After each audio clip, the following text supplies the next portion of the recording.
Let me tell you something. When nations drift apart, when partnerships weaken, it's easy to point the finger at the other side. It's easy to say, they betrayed us, they didn't stand with us, they lost their way. But the truth is harder. The truth is that responsibility never lies in one place. It lies in the choices both sides make day after day. Relationships, whether between people or between nations, are like muscles. If you stop training them, they weaken. If you stop feeding them, they starve. If you stop respecting them, they collapse. A strong alliance doesn't break overnight, it breaks slowly, piece by piece, through neglect, arrogance, and short-term thinking. Who is responsible for the breakup between the US and India? It's not just leaders, not just policies, not just disagreements. It is the failure to see the bigger picture. It is the failure to protect trust. Trust is the foundation of every partnership, and once it cracks, no amount of power, no amount of wealth, no amount of speeches can save it.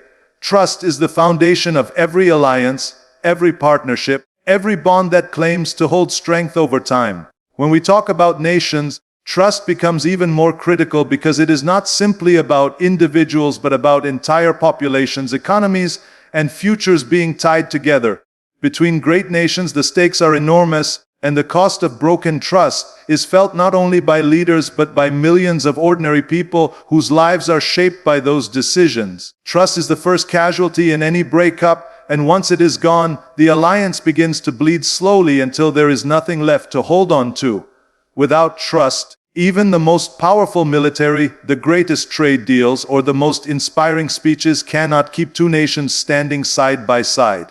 Trust is not built in a day, it is the result of consistent actions, of reliability, of proving through every decision that one partner can rely on the other no matter the circumstance. It is not built on words alone, it is built on sacrifice, loyalty, and the ability to put long-term relationships above short-term gains. When the United States and India began their partnership, it was built on hope, on shared visions, on the belief that cooperation could bring stability, growth, and influence in a world that constantly shifts. But like all alliances, it required constant maintenance, constant reinforcement, and constant demonstrations of faith in each other. The moment that reinforcement weakened, cracks began to show. Suspicion is the shadow that follows the absence of trust. When one side begins to question whether the other is truly committed, whether promises are being kept, or whether intentions are genuine, suspicion grows like a disease. It doesn't destroy instantly, but it weakens slowly, eating away at the confidence that once existed. One side wonders if the other is being opportunistic. The other begins to wonder if loyalty is one-sided. And instead of addressing the questions directly, silence often deepens the suspicion, leaving room for doubt to grow stronger than truth. In that silence, the alliance starts to fracture. Trust also means understanding each other's struggles and respecting differences. No two nations are the same. Each comes with its own culture, priorities, pressures, and ambitions.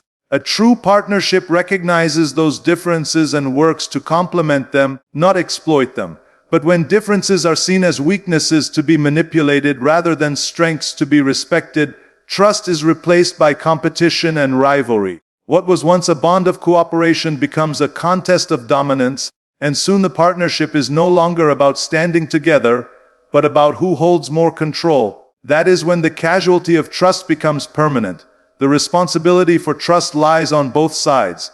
One cannot demand trust while refusing to give it. One cannot expect loyalty while offering only conditional support. Nations, like individuals, must understand that trust is not one-sided, it is reciprocal. The moment one side stops investing in trust, the other side will feel it. And once both stop investing, the bond dies on its own. That is why the first casualty of a breakup is not economics, not diplomacy, not military cooperation, it is trust. Because once trust is gone, everything else becomes impossible to sustain. Every alliance is tested. Trust is not proven when everything is easy. It is proven in moments of hardship, conflict, and disagreement. It is in those moments when one side asks, "Will you still stand by me even when it costs you something?" If the answer is no, then the strength of the alliance was never real. If the answer is yes, then trust is deepened and the bond becomes unshakable. Unfortunately, in the case of great nations, those moments of testing often expose weaknesses rather than strengths. Promises that were made in comfort are broken in crisis, and commitments that were loud in times of peace go silent in times of challenge. That silence is the death of trust. Once trust breaks, rebuilding it is the hardest task. Unlike structures that can be repaired with tools and time, trust once lost requires sacrifice greater than what it took to build in the first place. It requires humility, transparency, and actions that prove beyond doubt that betrayal will not happen again. Without that effort, alliances remain fractured, and suspicion becomes the permanent language of the relationship. And when suspicion becomes permanent, collaboration turns into competition, cooperation turns into conflict, and what was once unity becomes nothing but history. So when we ask who is responsible for the breakup of an alliance, the truest answer is this: both sides failed to protect trust. Both sides allowed suspicion to replace loyalty. Both sides neglected the foundation that was supposed to hold them together. Trust is not something you protect once. It is something you protect every day, with every decision, with every choice to honor the bond instead of weakening it. Trust is the first casualty of neglect, the first victim of pride, and the first sacrifice in the pursuit of self-interest. And once it is gone, the breakup is only a matter of time. When we examine the collapse of any relationship between two powerful nations, it is tempting to find a single culprit, to place the blame on one side, and to point the finger with confidence that the truth is simple. But in reality, no breakup of this magnitude is ever the fault of only one party. Responsibility is always shared, because alliances are built and maintained through cooperation, and when that cooperation weakens, both sides contribute to the fracture. In the case of the United States and India, the breakup cannot be explained by one decision, one leader, or one policy. It is the culmination of choices on both sides, choices that failed to prioritize the alliance above immediate interests, choices that allowed cracks to grow wider until the structure itself collapsed. Blame is convenient, but it is not accurate. Blame creates enemies, but responsibility reveals truth. When nations drift apart, it is not because one partner woke up one morning and decided to walk away. It is because over time both stopped investing equally in the relationship. Both stopped listening with the intent to understand. Both stopped sacrificing for the sake of unity. Responsibility is shared because neglect is shared, and neglect is what breaks even the strongest bonds. When one nation prioritizes short-term advantage over long-term stability, it sends the message that loyalty is conditional. When the other nation responds with hesitation, suspicion, or its own self-preserving strategies, it confirms the fear that loyalty is no longer mutual. This cycle feeds itself until what was once an alliance becomes nothing more than a battlefield of self-interest. Neither side can claim innocence, because both sides chose at different times to place themselves above the partnership. That is why responsibility cannot rest on one alone. History shows that every strong alliance is tested, and in those tests both sides reveal their true level of commitment. Did one side stand strong when the other was under pressure, or did it retreat in silence?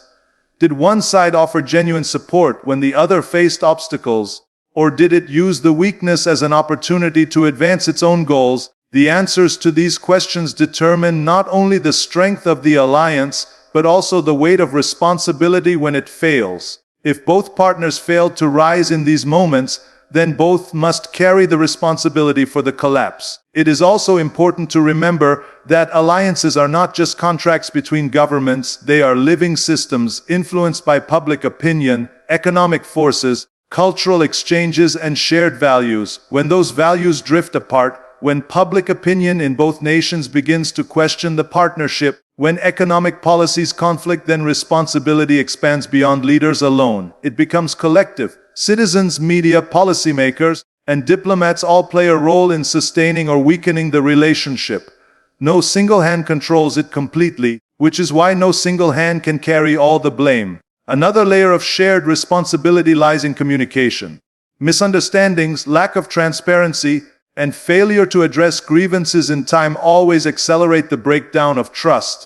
If one nation feels unheard and the other fails to clarify its intentions, The silence itself becomes an act of betrayal. Miscommunication is rarely the fault of only one side. It takes both to misinterpret, both to withhold clarity, both to choose pride over honest dialogue, and when that communication fails consistently, the breakup becomes inevitable. The truth is that shared responsibility does not diminish the seriousness of the breakup, it makes it more profound. If only one side were responsible, the solution would be simple: replace the leadership, adjust the policy, make the correction. But when both sides contribute to the collapse, the road to repair becomes longer, more difficult, and more uncertain. Both must acknowledge their failures honestly. Both must be willing to sacrifice pride in order to rebuild. Both must be prepared to accept that responsibility is not about shame but about growth. Without that mutual recognition, reconciliation is impossible. In every human relationship, whether between two people or two nations, shared responsibility is the reality of every failure. Partnerships survive when both sides work equally to preserve them. Partnerships collapse when both sides fail to protect them. The United States and India did not break apart because of one decision or one betrayal. They broke apart because over time, both allowed the bond to weaken without putting in the necessary effort to strengthen it. That is why asking who is responsible is the wrong question. The better question is how both can accept their role in the breakup and how both can use that acceptance as the foundation for either reconciliation or reinvention of their relationship. Responsibility shared is the truth that no one wants to accept but everyone must face, because only then can the lessons be learned and the future reshaped. Arrogance is one of the most destructive forces in any relationship, and when it comes to the bond between two nations, its impact is multiplied many times over. Alliances are not sustained by raw power alone but by humility, understanding, and the willingness to prioritize cooperation above ego.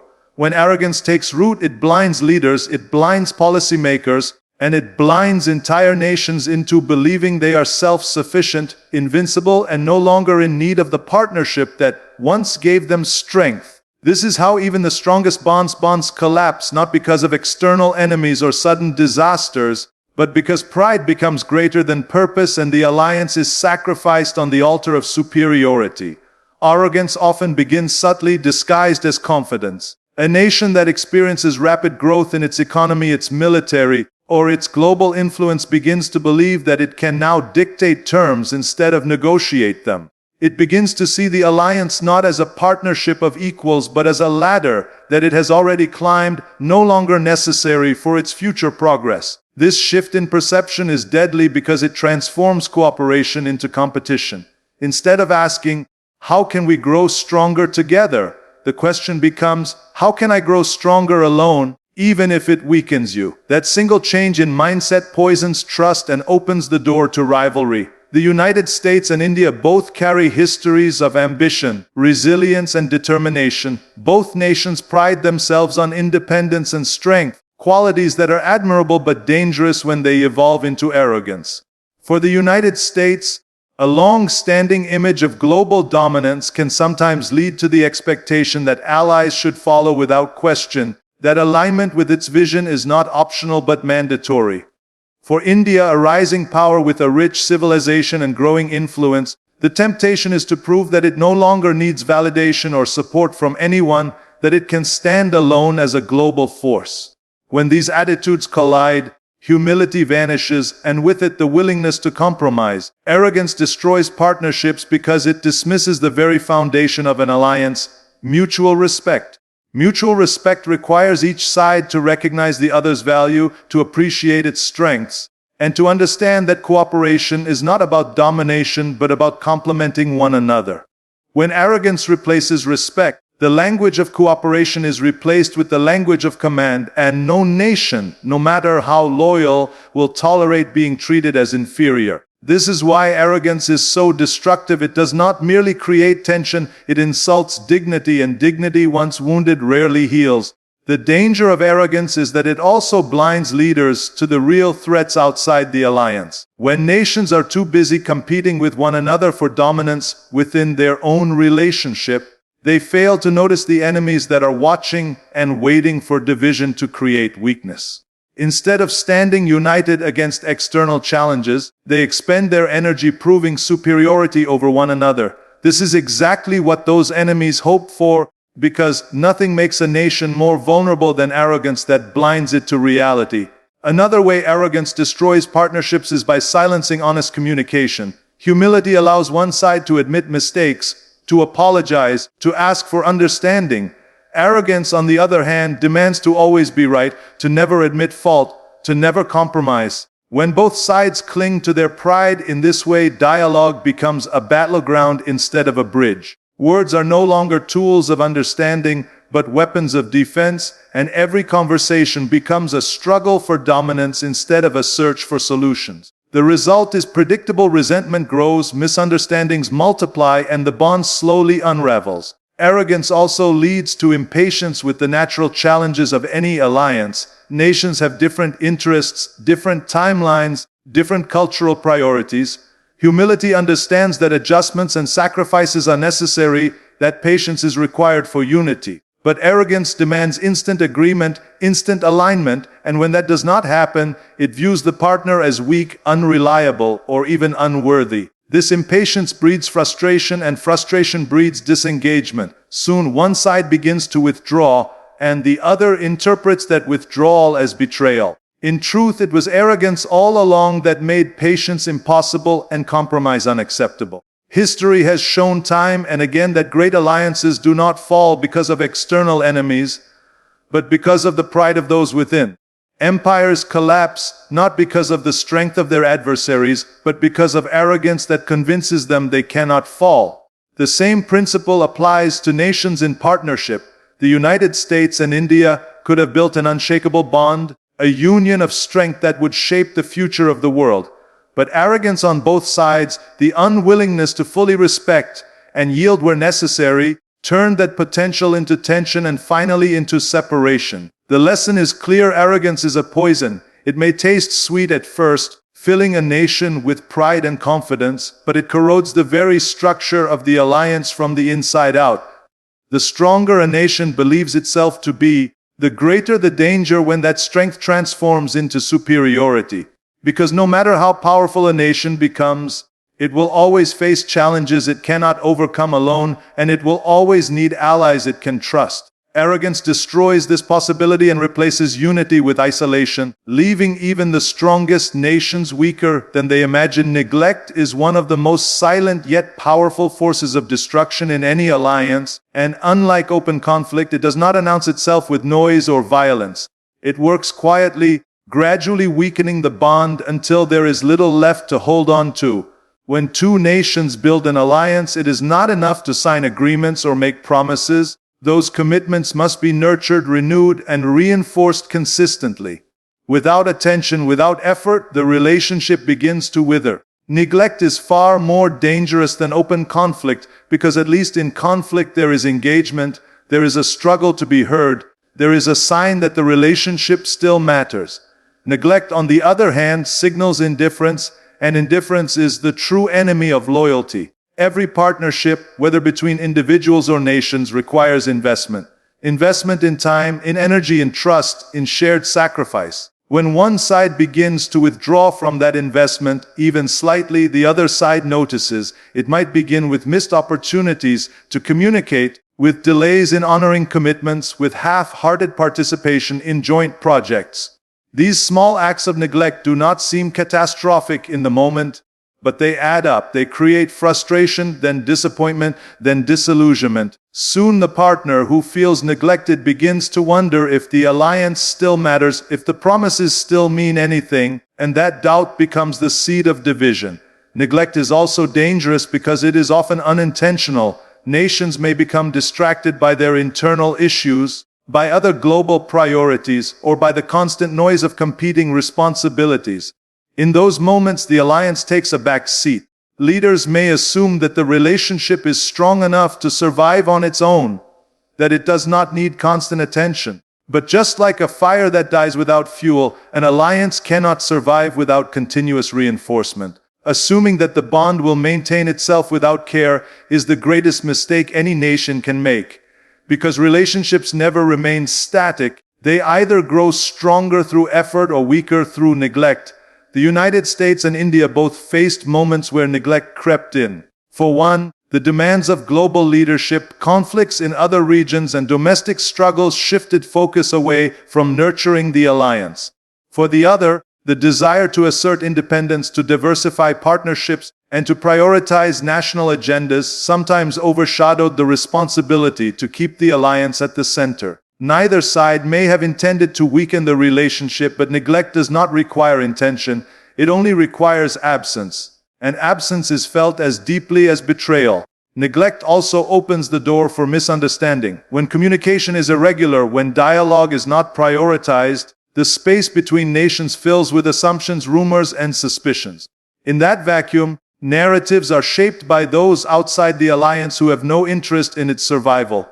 Rivals take advantage of the silence, offering their own version of events, amplifying doubts and encouraging mistrust. What could have been clarified easily through consistent communication now becomes a source of tension simply because neglect left the questions unanswered. Another form of neglect is the failure to adapt. Alliances must evolve as the world evolves. What united two nations decades ago may not be the same in today's reality, and unless both partners adjust, the alliance becomes outdated. Neglecting to update the vision, neglecting to redefine goals, neglecting to align with new realities means the partnership will eventually feel irrelevant. One side will feel trapped by the past, while the other will feel abandoned in the present. Both will begin to look elsewhere for alignment, and in doing so, the bond slowly dissolves. Neglect also damages respect. When one nation feels ignored, it begins to interpret every action of the other as a sign of disinterest. Even small gestures that would normally be overlooked become amplified as evidence of abandonment. This leads to resentment, and resentment makes cooperation difficult even in areas where interests still align. Soon, every discussion becomes colored by the bitterness of neglect, and instead of building solutions together, both sides build walls of defense. What once was a partnership of trust becomes a battlefield of silent accusations. The tragedy of neglect is that it is avoidable. Unlike external attacks, unlike ideological clashes, unlike irreconcilable differences, neglect can be prevented simply by showing up, by staying engaged, by refusing to take the alliance for granted. It requires consistent dialogue, visible commitment, and the humility to acknowledge that no partnership sustains itself without effort. Yet time and again, nations fall into the trap of believing their alliance is unbreakable, only to discover too late that neglect has already broken it. When we look at the breakup of powerful partnerships like that between the United States and India, it is easy to focus on the visible disagreements, the policies that clashed, the moments of open conflict. But often those are only symptoms. The deeper cause lies in years of quiet neglect, in the gradual erosion of care, in the failure to nurture the bond when it needed attention the most. Conflict may mark the final chapter, but neglect writes all the chapters leading up to it. And once those chapters are written, the ending becomes almost inevitable. Neglect, therefore, must be seen as the most dangerous threat to any alliance. It does not strike suddenly but grows silently.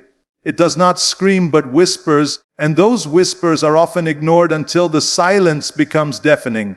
By the time the damage is clear, the bond has already weakened beyond repair. That is why neglect is more dangerous than conflict, because conflict at least forces action, but neglect convinces both sides that no action is needed until it is too late. Short-term thinking is the silent trap that has destroyed more alliances, partnerships, and even empires than any visible enemy ever could. When leaders focus only on immediate benefits, temporary victories, or political gains that last a single term, they sacrifice the very foundation that was meant to secure the future. Between nations, an alliance is not about what can be gained today, but what can be built for generations to come. The moment short-term thinking replaces long-term vision, the alliance begins to crumble because every decision becomes transactional rather than transformational. Every action becomes about advantage rather than stability, and every promise becomes about survival rather than legacy. Short-term thinking is seductive because it provides instant rewards. It allows leaders to claim quick successes, to boast about immediate results, and to show their people that something has been achieved. But what is gained in the short term is often lost in the long term. Agreements signed for convenience without considering future consequences eventually backfire. Strategies that secure small victories today create larger vulnerabilities tomorrow. This is the danger of short-termism. It prioritizes applause in the present while ignoring the cracks forming beneath the surface. In the context of the United States and India, both nations at different times have fallen into this trap. One side has at times pursued alliances based on temporary geopolitical needs, using partners when convenient and then pulling back when the situation shifted. The other has sometimes focused too narrowly on asserting independence or maximizing immediate economic advantages without considering the broader implications for strategic stability. Each of these choices may have made sense in the moment, but together they created a pattern of instability that eroded trust and consistency in the relationship. Short-term thinking, no matter how rational it seems, always weakens the foundation of any alliance, because alliances are not about moments, they are about movements. Another danger of short-term thinking is that it blinds leaders to the real cost of their decisions. Every alliance requires patience, compromise, and sacrifice, but when the horizon of vision is limited to the next election, the next economic quarter, or the next crisis, sacrifices are seen as weaknesses rather than investments. Leaders begin to avoid the difficult decisions that may bring temporary criticism but would secure long-term unity.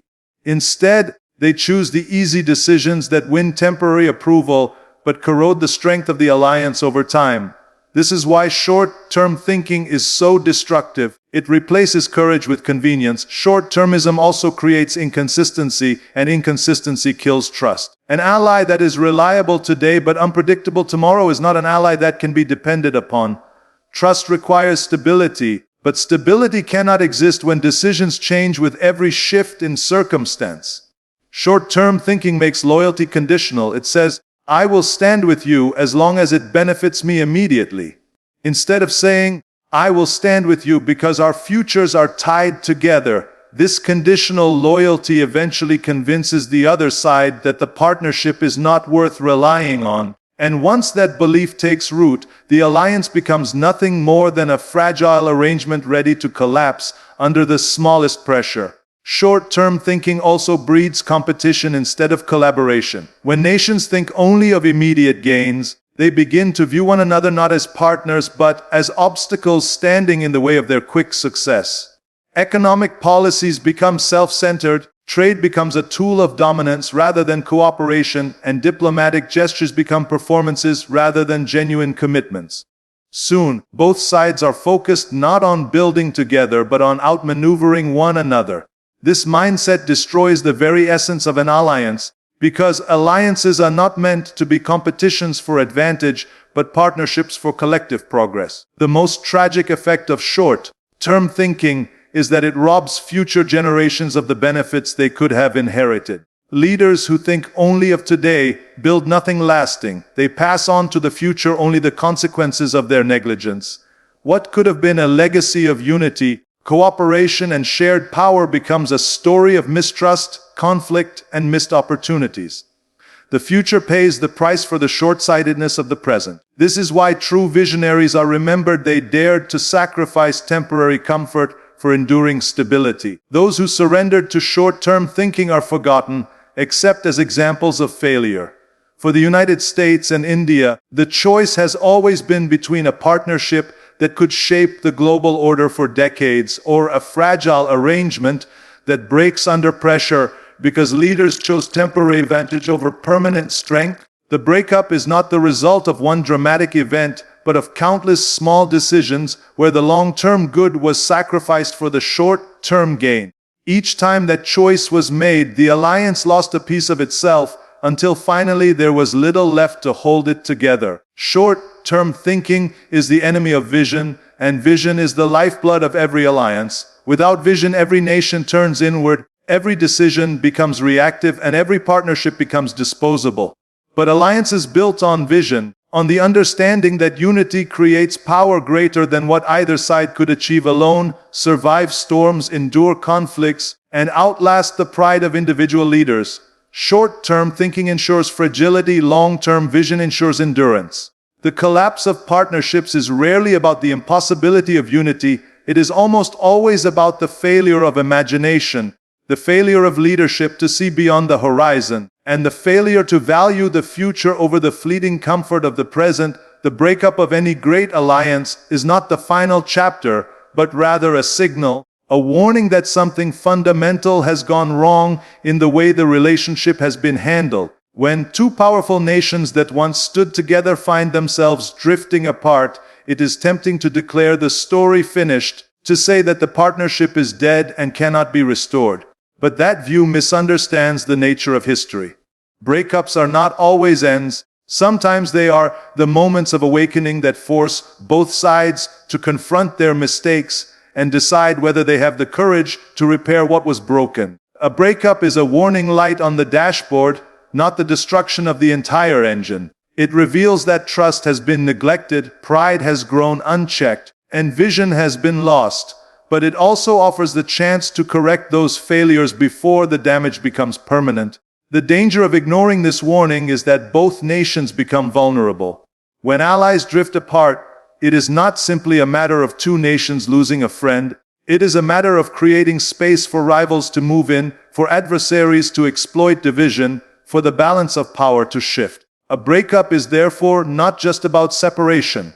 It is about weakening both sides in the face of a world that is constantly testing strength. This is why the breakup must be seen not as a conclusion, but as a lesson. If the lesson is ignored, the cost will be heavy, but if the lesson is embraced, it can lead to renewal and even greater unity than before. The United States and India, by allowing their bond to fracture, have sent a message not only to one another but to the world. That message is that alliances, no matter how powerful, are fragile when taken for granted. But fragility does not equal finality. Many times in history, relationships that seemed broken beyond repair were restored when leaders realized that the cost of division was far greater than the pain of reconciliation. The same is true here. The breakup does not have to be remembered as the end. It can instead be remembered as the turning point, the moment both sides recognized that they could not afford to walk separately into an uncertain future. The breakup is also a warning against complacency. For years it may have seemed that the partnership was strong enough to withstand neglect, arrogance, and short-term thinking. But no bond, no matter how powerful, survives without attention. The separation between the United States and India proves that even giants can stumble, even powerful alliances can fracture when they are not nurtured. That warning should echo not only for the nations involved but for every other partnership in the world. No alliance is unbreakable unless effort makes it so. What makes a breakup particularly important as a warning is that it strips away illusions.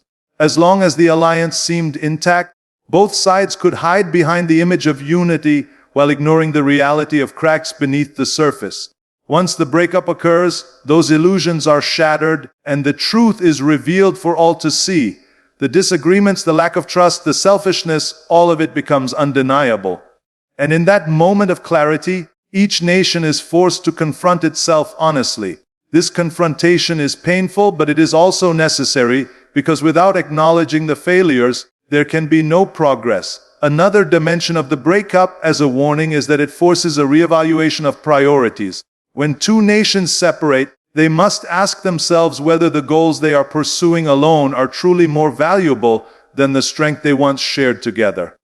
Often, the reality is that division costs more than unity. Alone, each must expend greater resources to secure what was once achieved with shared strength. Alone, each must face rivals without the assurance of backup. Alone, each must shoulder burdens that were once carried together. The warning is clear. Independence pursued at the cost of partnership may lead not to strength but to exhaustion. The breakup also serves as a mirror, reflecting the weaknesses each side has refused to admit. Perhaps one nation was too arrogant, expecting the other to follow without question. Perhaps the other was too defensive, too eager to prove its independence at the cost of collaboration. Perhaps both were too consumed with immediate gains to invest in long-term vision. The breakup brings these flaws to the surface, not to condemn, but to illuminate. The warning is not meant to shame, but to awaken. It says, this is what happens when you fail to protect what was entrusted to you. Finally, the breakup as a warning carries a choice. It can be ignored, in which case the division hardens, rivals grow stronger, and both sides weaken further. Or it can be heeded, in which case the breakup becomes the foundation for a stronger future. Warnings are not punishments, they are opportunities to change course before it is too late. The question is whether leaders have the humility to learn from the warning, or whether they allow pride to blind them to its meaning. History remembers not the mistakes that caused division, but the courage that chose reconciliation. The breakup, therefore, does not mark the end of the story. It marks the moment when both sides must decide whether they are willing to write a better chapter than the one that came before. When an alliance collapses or a breakup takes place between nations, most people rush to look backward, to examine the mistakes, the betrayals, the pride, and the neglect that led to the fracture. They want to know who caused it, who should be blamed, who carries the guilt of letting something powerful slip away. But the truth is that dwelling on the past will never restore what has been lost. True responsibility lies not in endlessly analyzing the failures of yesterday, but in deciding who has the courage to take ownership of tomorrow. The breakup itself is not the defining factor. What defines the future is how both sides respond to it. Will they stay trapped in blame, or will they rise with vision and strength to rebuild something greater than what was broken? Responsibility is not about pointing fingers, it is about lifting burdens. When two nations drift apart, it is easy to accuse one another of arrogance, neglect, or short-term thinking, but accusations build nothing, they only deepen division. Responsibility, on the other hand, creates the possibility of renewal. It says, yes, mistakes were made, but now we must choose whether we will remain victims of those mistakes, or whether we will transform them into lessons that guide us forward. That transformation requires humility, because to take responsibility for the future means accepting that change must begin with oneself, not with the other side. In the case of the United States and India, responsibility for the future means asking what vision they are willing to pursue together. It means deciding whether their partnership is simply a convenience of the past or a necessity of the future.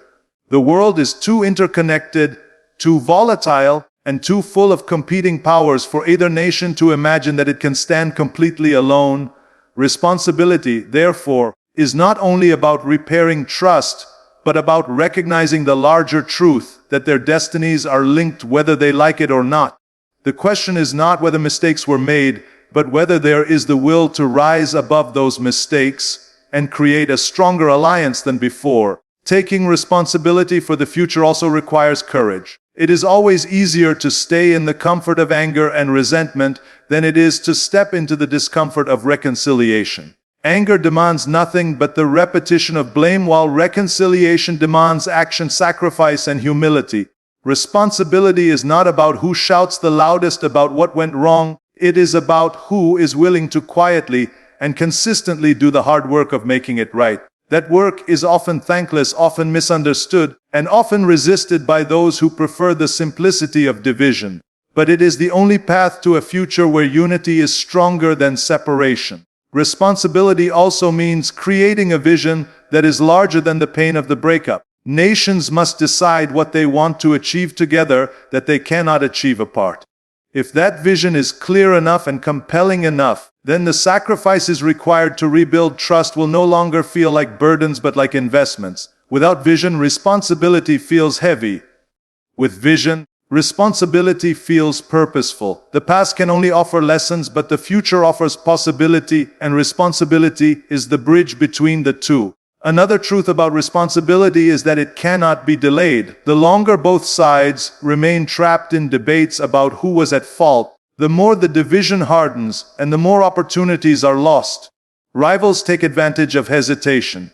Doubts become entrenched in the minds of citizens. Suspicion grows until reconciliation becomes almost impossible. Responsibility requires urgency. It requires leaders who are willing to say, "We cannot wait for the perfect moment, the moment is now." By acting decisively, they prevent the breakup from becoming permanent and turn it instead into a temporary fracture that leads to long-term resilience. The weight of responsibility also extends beyond leaders to the people themselves. Citizens of both nations must demand vision, from their governments, must reject the politics of blame, and must embrace the reality that unity serves their future better than division ever could. Responsibility is not just about policy but about culture, about creating an atmosphere where cooperation is valued more than conflict. When the people themselves embrace this truth, leaders are forced to follow, because no government can sustain division if its citizens demand unity. In the end, the greatest measure of responsibility lies in the willingness to rise again. Falling is not unique. Every alliance faces moments of weakness, betrayal, and division. What matters is not that the fall happened, but that the rise follows. True responsibility is the ability to say, yes, we broke apart, but we refuse to let the breakup define us. We will define ourselves by how we rebuild, how we learn, and how we move forward together. That is the essence of responsibility for the future. It is not about punishment, but about possibility, not about guilt, but about growth, not about who failed, but about who will lead with courage into the next chapter.